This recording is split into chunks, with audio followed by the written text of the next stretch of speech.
as a child. In the transition, it was ignoring and refusing requests of adults. In the centers, it was the children. So those might be two different, those will probably be two different skills, because one is more of a social skill of how you're interacting with kids, and another one is more of a routine-based compliance kind of thing. So I think if you were really having a team and trying to focus on a specific strategy, then those would probably be separated into two different skills. Which one are we going to do first? And I originally mentioned this before too about her being a play organizer.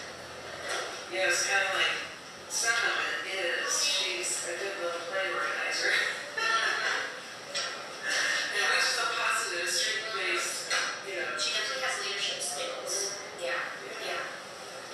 So based on the analyzing the data, As a next step, I would, obviously my next step at this point would be to get a lot more data.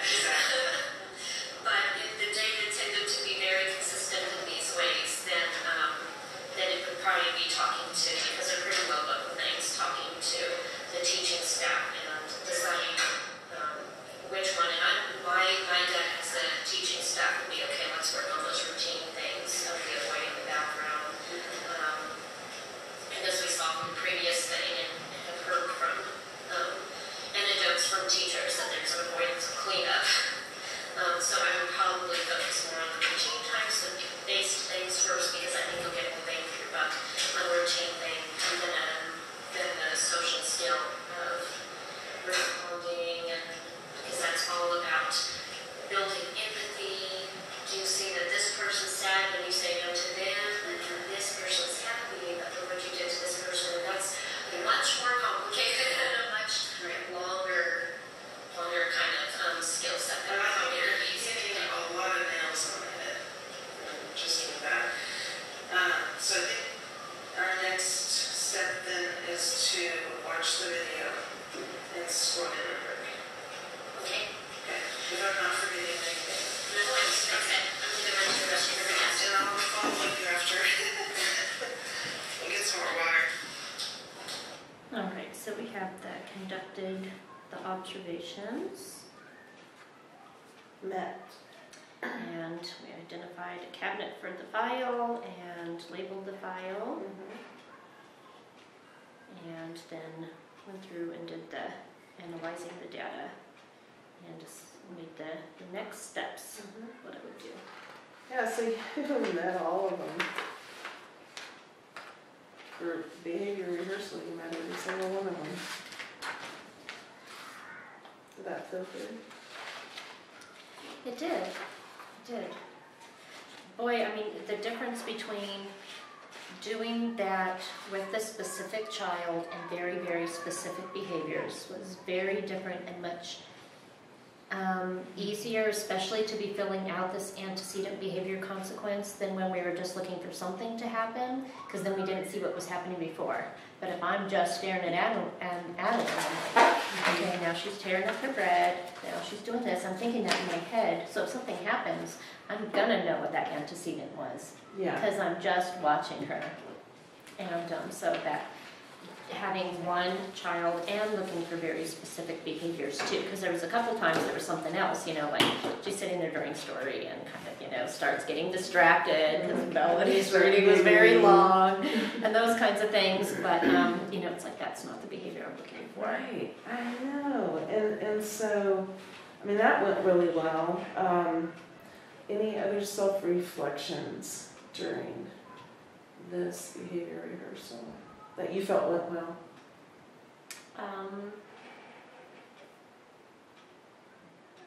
The teachers and the kids knowing what we were doing. So giving them that heads up, I think, was very helpful. And it was easy when the child's trying to engage us. Oh, I'm so sorry, we have to watch today.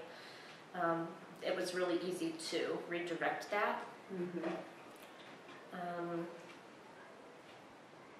I felt like the teachers looked like they felt comfortable, and I felt good about that.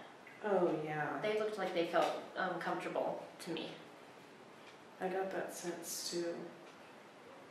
like they really weren't worried about what are you guys really watching later, Right. or right. you know, those And kinds that of they were things. interested too. It seemed like they were kind of interested in what the process.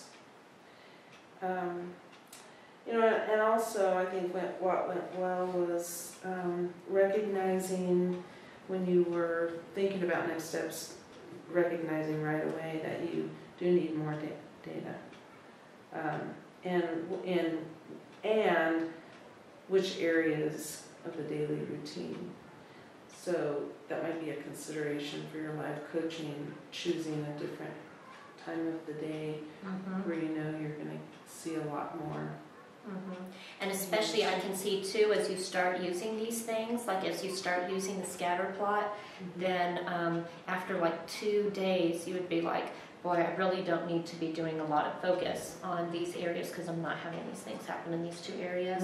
This is where these are kind of hot spots. I think they would come out pretty quick. Oh, yeah. And then really just focusing, okay, I need to get that thing because this is going to be a hot spot. Let's see how many You're right. incidents we had today. Let's... yeah, and that I can see how that scatter plot can very quickly hone you into what times a day do you need to bring out the ABC data sheet, which would then be that second spot. Okay, let's really see what's happening then in at that time in that area.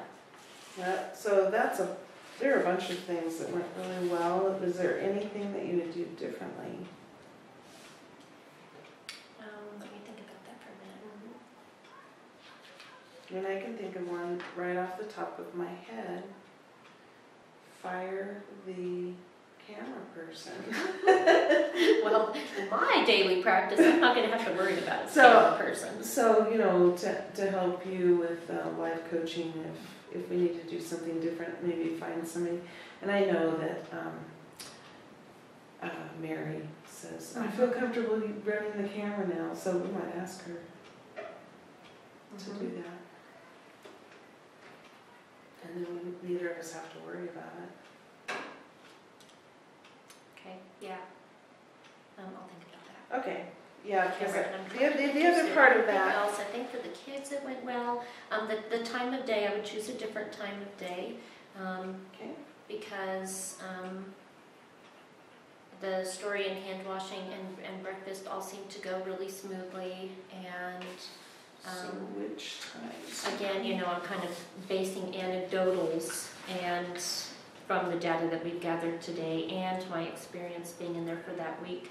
So I'm thinking if we hit the end of centers into the cleanup and lining up for outside and then getting outside. Okay. That's a pretty huge transition, and we saw that she was doing some of that kind of child ignoring during centers, so we could look at that again and see. Okay, so are you talking about more? Does this kind of look like it's a trend? Yeah, the Right here. centers right there. Yeah, so kind of starting. They're really kind of going outside. This is X schedule, and this is kind of more based actually on winter. So I'm seeing that they're really going outside around 10:30 now. So maybe getting in, trying to be in the room around 10 to 10:15. Be in the room. Okay.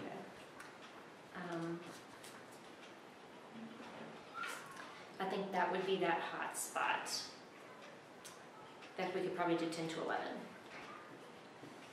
I'm thinking about an hour. That would give a little bit of center time. That would get cleanup. That would get that whole transition, and then see what we have as they get outside. You know, but Sure. I think being in Just just know I can stay as long as you want, whatever it takes to make it successful for you to get your enough data. Anything else that you would do differently? I felt like the papers and stuff went okay. Your individualized. I think I don't want to change. Is that what you mean by there. papers? Individualized? Yeah. And how they I think worked so too, in I agree. space, and I felt like I was okay with the space and, And I stuff felt like you there. were user friendly. And I decided what I wanted to do, and that was almost kind of a little bit, and I think for a normal thing, I wouldn't do this, I guess, because I would have already had the scatter plot to inform what was happening, but because I didn't do the scatter plot first, I'm going to do the scatter plot on a kid for a week Mm-hmm. or so and kind of see where problem areas are happening and then grab my ABC. Mm-hmm. At a different time. I was putting for my time, I just put story. So I had a note there, nothing happened during story. And then I put washing hands and made a note, so I have kind of that note to myself that nothing happened during story, nothing happened during washing hands, nothing happened during breakfast. Yeah, and as you said before, in other, during modeling, trying to juggle both is, it's great for learning them, but you would really just need to do one at a time. Yeah. And I can definitely see how the scatter plot is going to let you know the times that you need to be sitting down and observing with the ABC data sheet. And I can see how that's really giving you the information to use on that prevent, teach, reinforce. Then, watching, marking to see if you can see that old skill fading away and the new skill taking place. Yes. So as far as the skill set rubric, then you met all of them. Are there any modifications that you need to make for your learning style or for children's differences? I don't think so. I think everything worked out fine. Okay, so that one is ready for live coaching. But we'll just update it neatly since we've handwritten. Okay, and so then we just need to look at how anything that we need to modify on or add to the professional development plan, and talk about how the strategy will be implemented in the setting, and detailing how I can support you. So I need to grab my professional development plan, which I believe is in my folder here.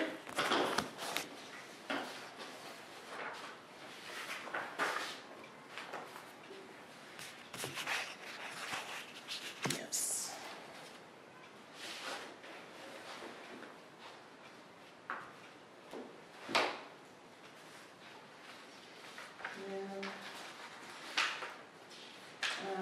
Let me just take a break just for a second.